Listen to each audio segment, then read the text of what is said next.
When you're poor in the country and nothing's in the budget, you can try your hardest, can't buy you justice. Wanna jump in the truck and go and grab the musket.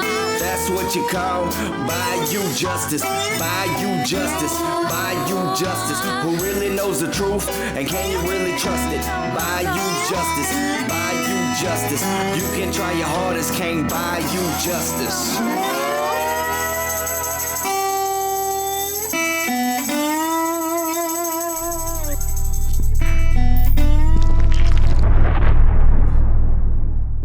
And good evening, everyone. I appreciate you joining us tonight. Tonight, we've got Wes and Terry Collins on the show. They're going to be talking to us, explaining to us what happened 15 years ago when they were the last two people, at least the last two people, to admit to seeing Barbara Blount alive.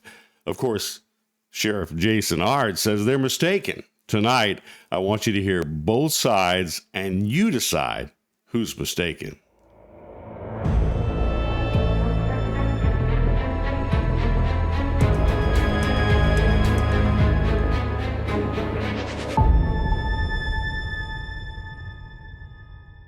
I got in touch with the sheriff's office in Livingston Parish.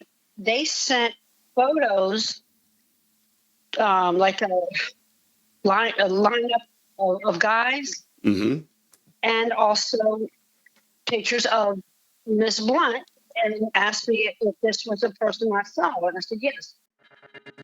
So tonight, as always, we will have the live chat going, and I see Royce McLean is on the line, and I appreciate you joining us, Royce, and all of you out there. If you have questions as we go through tonight, and this sounds like this might be a little loud. If you have questions or comments or any concerns, we will stop what we're doing and we'll check the chat, see what's going on, and get your feedback. That's the whole purpose of doing it live. At the end of all of this, we are trying to resolve some issues. We're trying to solve some crimes. In this case, the disappearance of Barbara Blount. So one of the things we're going to do tonight, we've got, like I said, Wes and Terry are standing by. And let me tell you a little bit about them. Wes lived most of his life in Holden, Louisiana. And as I talked about last week, Holden's a small place, especially 15, 20 years ago. Everybody knew everybody. But if you had watched News Nation just last month, you would have heard Sheriff Jason Ard say that Wes and Terry first of all, they'll describe Wes and Terry as the Alabama couple, as if they weren't from Holden. They had just moved to Alabama in 2008, the same year that Barbara Blount went missing, and they were back home visiting relatives back in Holden. And when the storm started, the storm you heard about that flooded Miss Barbara's car, they were headed back to Alabama, and that's when they saw her on the side of the road. But they'll tell their story. They'll tell you exactly what they saw and what they didn't see. It's frustrating, though, because the difference, the reason that it's important that they're from Holden is Major Ben Bourgeois and Sheriff Jason Ard both said that they were mistaken, that they had mistook the woman on the side of the road as one of Barbara Blount's neighbors. You see, one of her neighbor's kids was coming home from school and saw Barbara Blount's car in a ditch on the side of the road. And he called his mother. His mother came down there. And according to Jason Ard, that's who they saw. That's who Wes and Terry saw. And if they were some couple from Alabama, that might be possible. However, like I said, they were from Holden. And the lady that they say they mistook, the sheriff says they mistook for Barbara Blount, actually they knew well. They had were members of the same church and had known each other for years. So that just simply does not add up. But we're going to let you take a look at that for yourself and decide for yourself tonight. We're going to jump over here. Like I said, News Nation. Last month, Major Ben Bourgeois and Sheriff Jason Ard making the rounds, talking about Barbara Blount. And we're going to take a look at exactly what was said in that little session.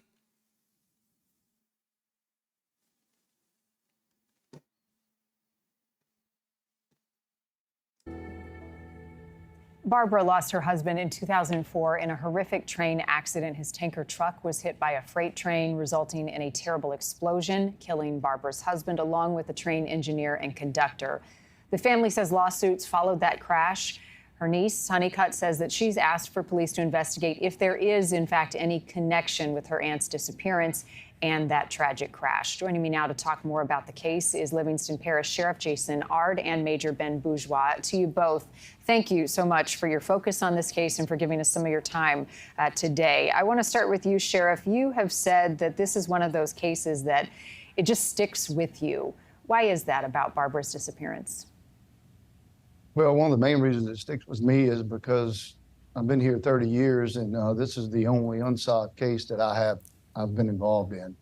And so, you know, the last 12, I've been the sheriff, and this case it doesn't ever leave my mind. Like, I'll constantly think about it. We get a lot of tips, and we appreciate those tips, and those tips are just things that keeps this case alive. And we don't want to stop until we get this thing solved. And I want to see this family get their peace and get their closure. And you know, me and Major Bourgeois has personally went out and worked these leads.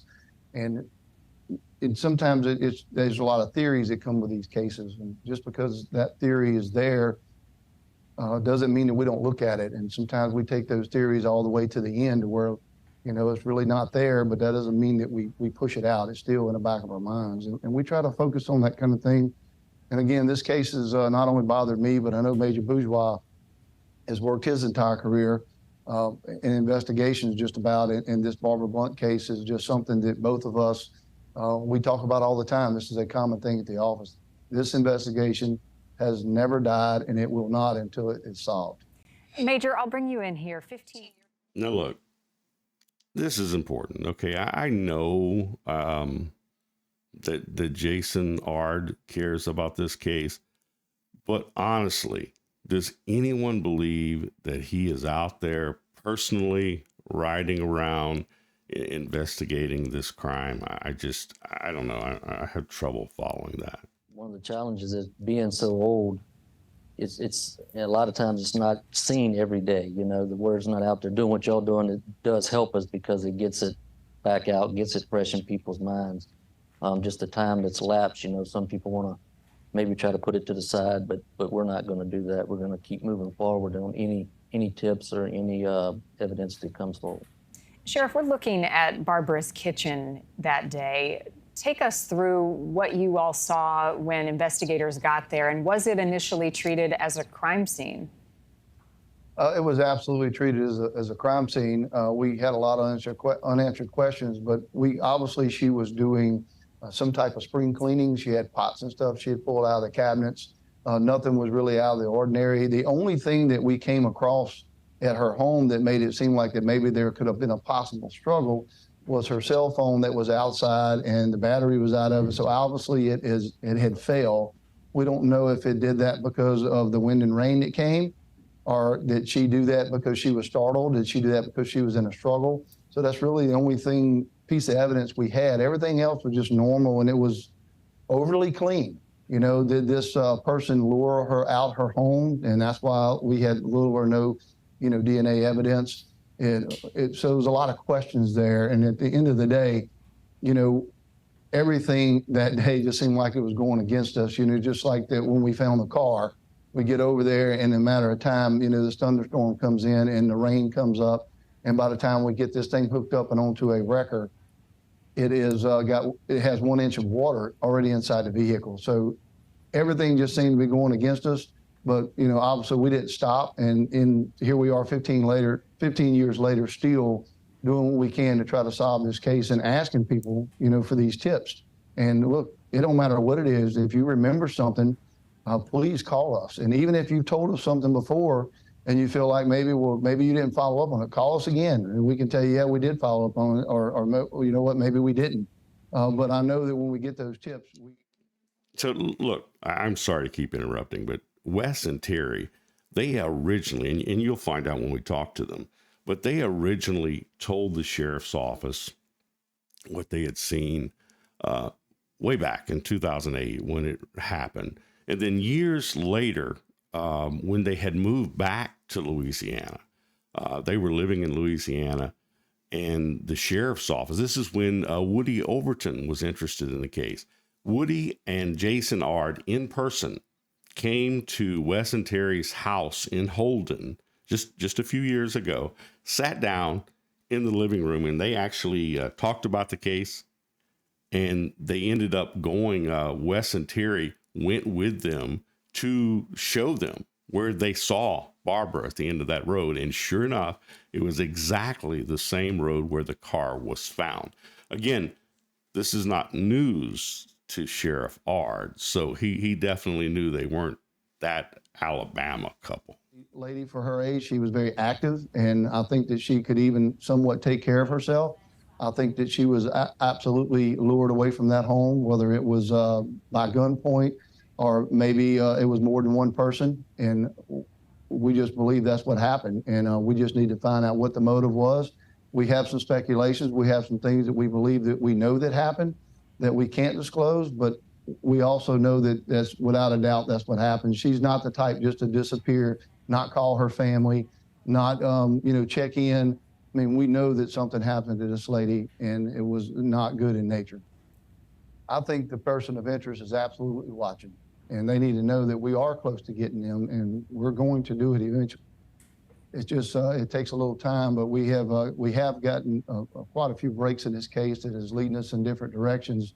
But we feel like that we're a little bit more solid today than we were 15 years ago. And do you believe at this point Okay, wait a minute.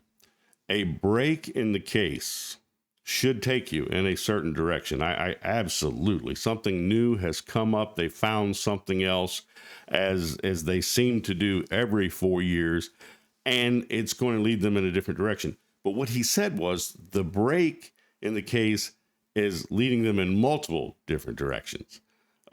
That's not usually the way that it works. You either have a theory or you don't have a theory, and it either supports that theory and moves in that direction, or it doesn't. You can't move in different directions. You can't say, in 1 minute, I think this is true, and then in another minute, I think this is true. And I mean, you can in the beginning because you don't have a clue, but don't say, I know, we have a good idea what's happening and we know who the perpetrator is and he's out there watching and we're zeroing in on him, if you really are going in all kinds of different directions. To me, those statements are not really in sync with each other. To make sure that we continue to follow that, because again, I think it's going to be, more than one person involved in this.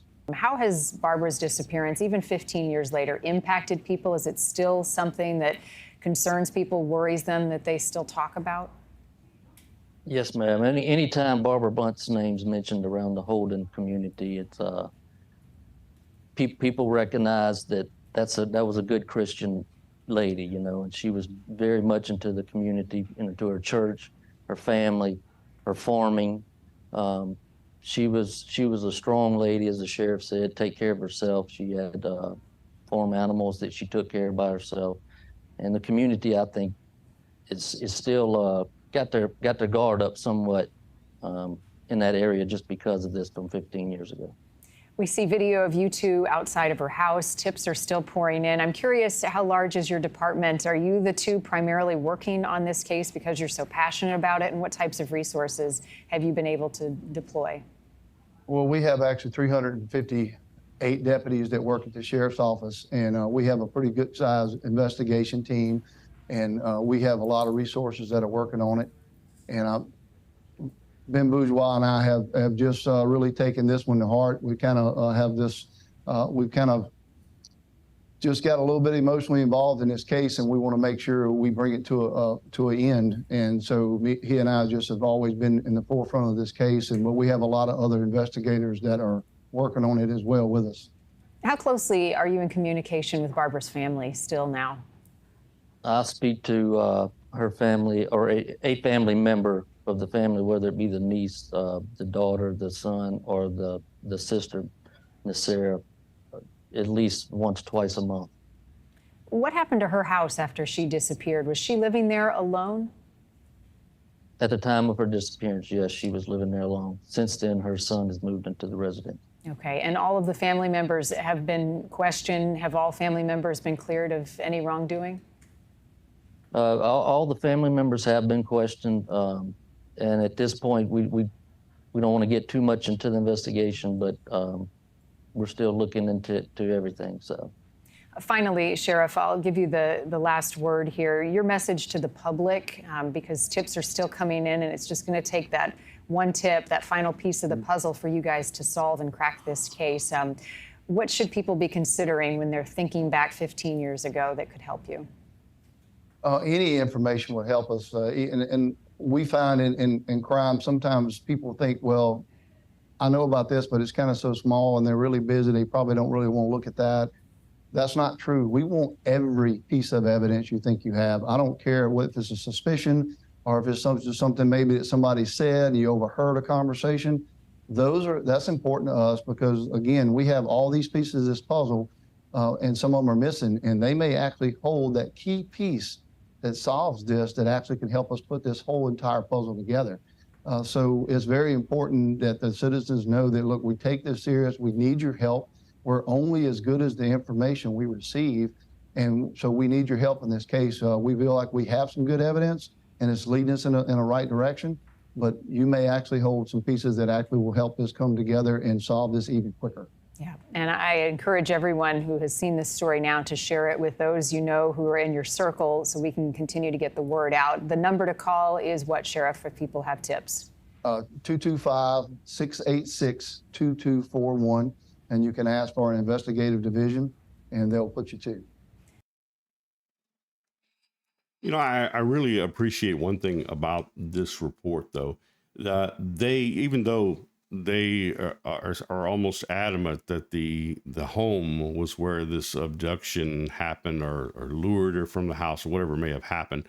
So they really totally discount, again, Wes and Terry's story and the fact that she was seen later than at the house. And she was actually seen in the very same place where her car was found, or at least a few feet away. The thing that always puzzled me, of course, was that portable phone, the little antenna phone that was found on the carport, and it apparently had fallen off some cabinet or something. That helped me understand a little bit more, because the original story, when you hear that, is it coupled with the door being ajar and the pots and pans on the floor. Originally, you think, oh yeah, that's what they did. They went in there and they grabbed her and blah, blah, blah. But then when you hear about the spring cleaning and you hear about the bad weather and everything else, you think, okay, it's possible. She could have just ran down to the dollar store to get something to clean.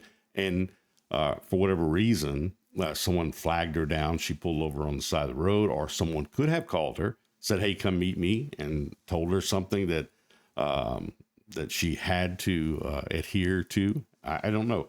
But I appreciate the fact that the sheriff's office explained about the phone, that it's not it's not cut and dry, that phone means that she was abducted there at home. Let's see, taking a look at our comments here.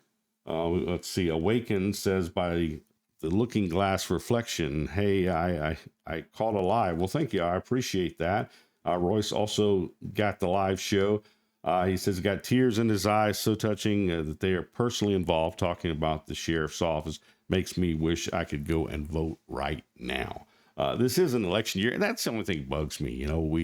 We seem to have press conferences and get podcasters involved and all that sort of thing when it gets close to an election year.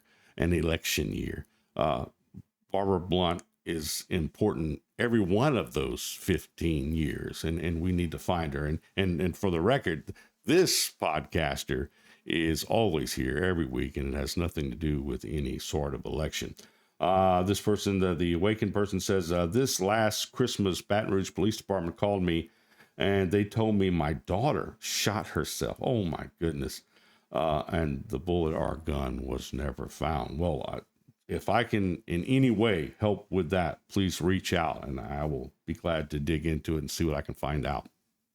Okay, if you listened to the special that we just went through from News Nation, you'll notice, well, they didn't mention Wes and Terry, and that's because that was actually the opening of their show, and we're going to take a look at that right now. Someone saw Barbara's silver Toyota parked in the woods off of a hunting club road. For a clean, well-maintained vehicle like that to be parked off into the woods on a hunting club road was just very suspicious and out of place. Her keys were found lying in the gravel road beside the car. But by the time police were able to get a tow truck to bring her vehicle in for investigation, a downpour of rain compromised the evidence.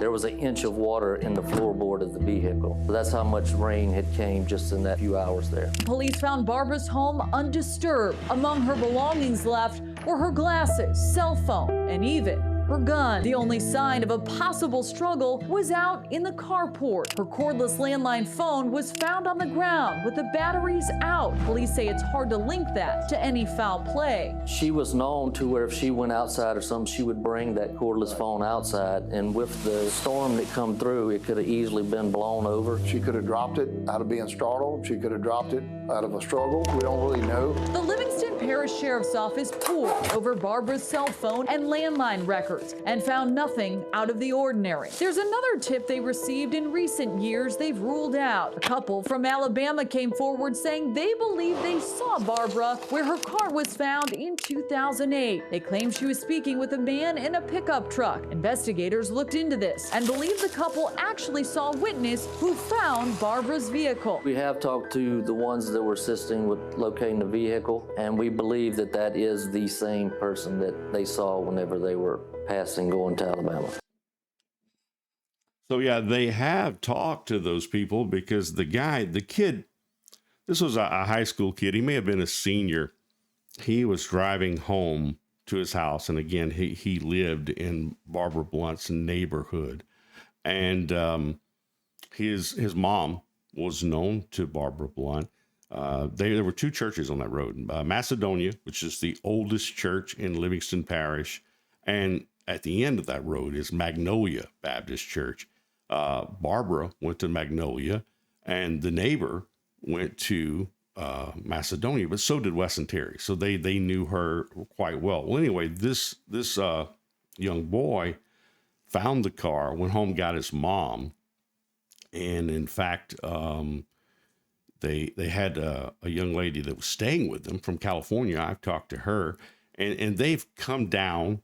And I also talked to the mom, by the way, and they came down, found the car, called the sheriff's office. By then, Christy, Barbara Blount's daughter, had already called the police. And so all of that just kind of came together. But again, this was a couple hours after Wes and Terry had come through. Oh, and I should mention that the young lady from California who was staying with the neighbor was also Wes and Terry's niece. So I think they also, she also would have recognized her aunt and uncle had they come by. So it's just crazy how we kind of push things off. Oh, and by the way, the young guy who found the car, he is now a Livingston Parish Sheriff's deputy. I got in touch with the Sheriff's Office in Livingston Parish. They sent photos like a lineup of guys, and also pictures of Miss Blount, and asked me if this was the person I saw, and I said yes. I'm going to jump real quick here, and then we'll get back to Wes and Terry. I'm make sure that I'm not missing anything. The 3rd of July, another woman was found beaten to death in the same complex. Oh my goodness, that's terrible. This gentleman or this lady says, I actually spoke with the man who killed her, talking about their daughter, gave the recorded call to the police department, and that they told me they were looking for him. That was again on the 3rd of July. Well, I hope that he gets what is coming to him then, for sure. All right, so going back, and this thing wants to, got it's in going to try to touch. play theory again. Yeah, let's go to the full interview here. All right, Wes. Yes. On the news, the sheriff has been describing you guys as that couple from Alabama. Were you ever described as someone from Holden? I grew up in Holden, went to Holden, started junior high, went to Holden High School. I grew up on Hog Branch. I know 1036. I'd learned to drive on the gravel road, which is now Highway 1036, where we last saw Barbara Blount. So I know those woods like the back of my hand. That's what I thought. Okay, I'm not a newcomer. I'm not a new kid in the block. I'm from Holden. So how long do you think altogether through the years you lived in Holden? Living in Holden in somewhere around 1962 or 63.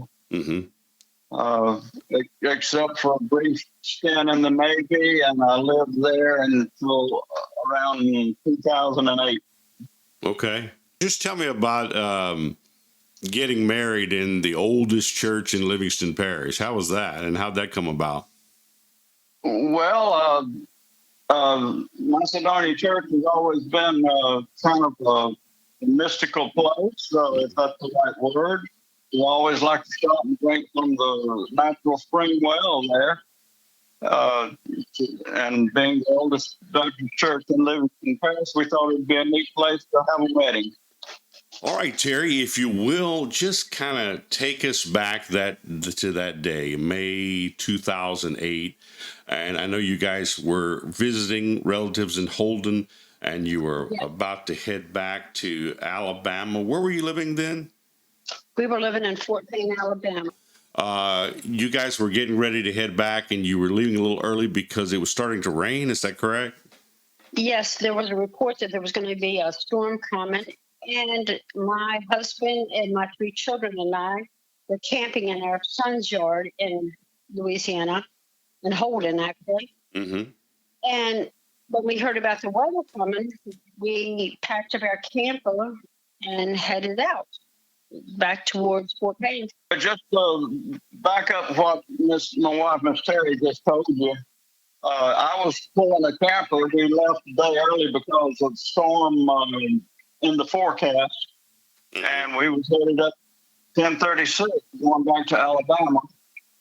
And I saw right there where that little dirt road goes off 1036 to the west, there was a sedan and a Ford truck. The sedan was nosed down the little dirt road, and the sedan truck was just parked parallel to 1036. Okay. And I threw my hand up in the air like I always do to everybody. And I saw, I remember what I think was Miss Barbara Blount raise her hand up to speak. And and I don't remember a whole lot of details, except there was a male there, in the Ford truck.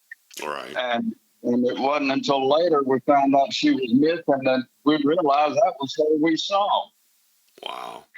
So we come up to Miss Blount, that we believe it's Miss Blount. I don't know who this lady is, but this lady looked at us as we were looking. So at this point, even though you went to church in Macedonia, whereas she went to church in Magnolia. So you really didn't know Barbara Blount. I didn't know this. No, so I don't know who she is. I don't know any of them. But you saw her on the side of the road. Yes. So tell us what she was doing and what was going on. She was talking to a gentleman in a silver Ford pickup truck. And the gentleman had mirrored glasses, sunglasses, and blonde hair, thin face. And Miss Blount looked at us, which we thought was strange. She had her glasses in her hand, and her car was down like a dirt road to the left, Mm-hmm.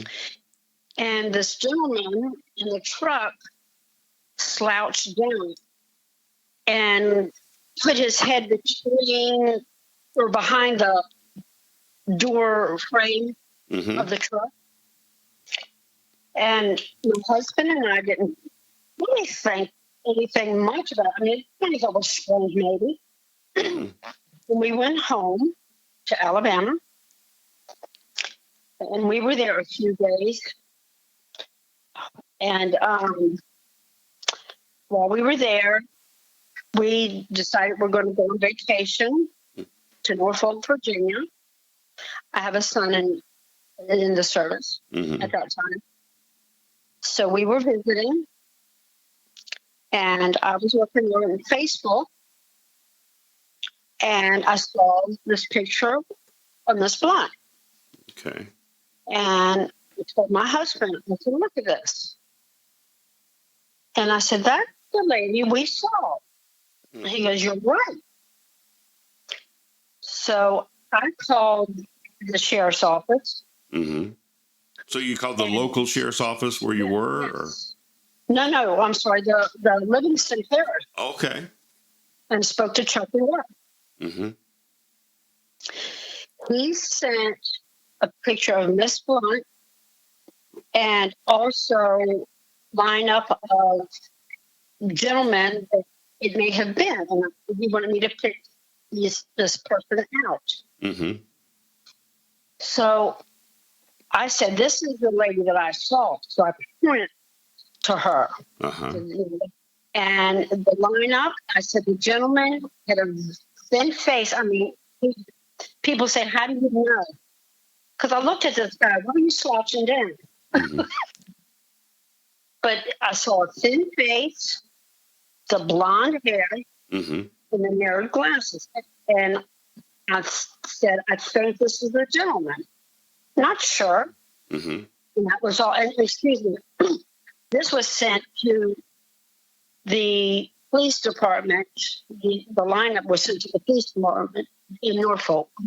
Okay, so you went to the police station in Norfolk, Virginia, and you picked out a picture of Barbara Blount, and Yes. you did pick out a picture of a guy, or you did not?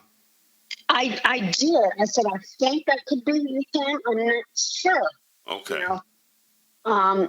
So they thanked me, and I went on about my way until I was contacted by the police department, the sheriff's office in Livingston. Okay. So how long was that before they followed up with you again? I can't give a time. We had moved back down from Alabama back down to Louisiana. Okay, that's after you moved back to Louisiana. Yes. I got you. So you guys were living in Holden, and they reached out to you, and what did they want? They asked if they could come by and ask questions, if I could show them where the vehicle was. Okay. And I said, I sure can. Mm-hmm. So I got in their vehicle and was going up 1036. And I said, this is where she was standing. Mm-hmm. And that's where the car was. And this is where the truck was. And I told them, and they kind of looked at one another and shook their head and turned around and took me home and thanked me. So I don't know if you've heard the news. You guys, where you guys are living now? We live in Maryland. You live in Maryland.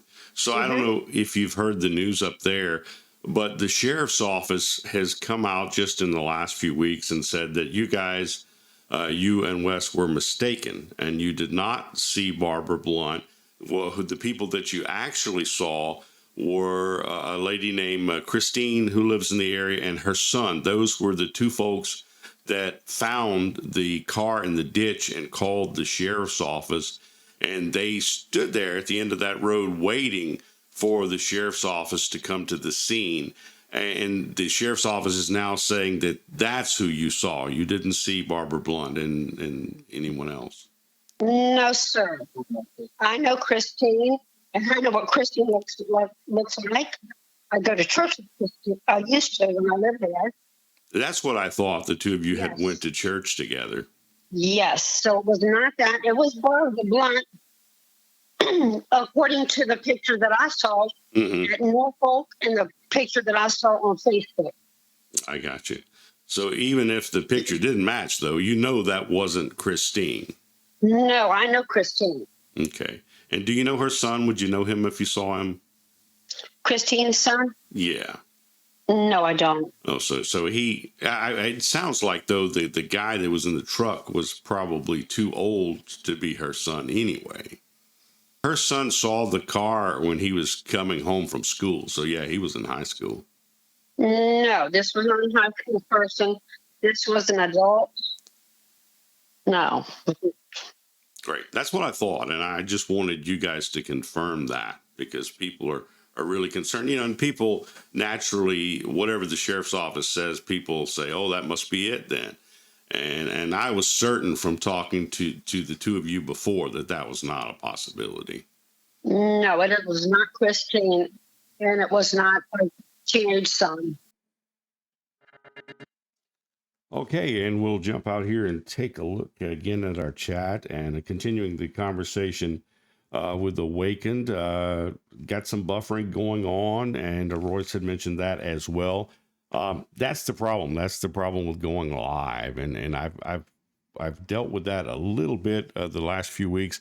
And what seems to happen, is when you do get the replay, when you get the live recording on YouTube, the buffering is not there. Hopefully that will be the case this time. If not, I record it locally and I keep a copy. I can always replace it if I need to. If this continues, we're at the mercy of Spectrum Internet and how many people just happen to be online on a Sunday night. So if we have to, we may have to stop doing the live and just do release the recordings at that time. But I like being able to interact with you guys and as you can see, hear the different things. And Awakened, if I can help in any way, reach out to me. Sometimes all it takes with these cases is to spread the word, because out there, somebody knows somebody who knows something. And if you can trigger the right chord with somebody and get them to step forward, either to law enforcement or to the media, some media you can still trust, then it's worth it. It's worth it to finally close cases after many, many years. And that's exactly the case of Barbara Blount. Many, many years. We're going to continue to talk about Barbara Blount throughout the month of October. We've got 5 Sundays altogether. This is our second. So if you are in Barbara Blount's family and you would like to talk to us, if you'd like to share anything, if you're in the neighborhood and you would like to talk about Barbara Blount, reach out. I would love to have you on the show, particularly if you're in law enforcement. Sheriff Jason Ard, if you'd like to step forward and kind of tell us, or Major Ben Bourgeois, anything that we can do to help you, that's what we are here for. And I thank all of you for joining us. And again, anything I can do to help out, please let me know.